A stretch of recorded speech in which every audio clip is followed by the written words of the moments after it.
YouTube, Street Stomper here. So today, driving down the road, I hit a little bump.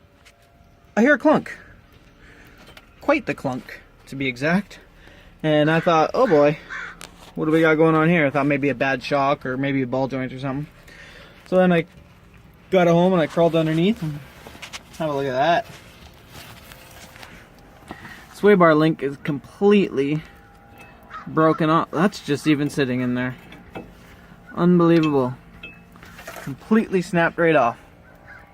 So it pays to check the clunks. So guess I'm off to the parts store to get a new sway bar link. Stay tuned.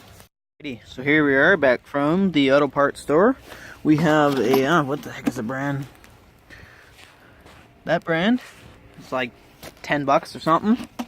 So let's get this bad boy installed and take it for a drive.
Alrighty, there we go.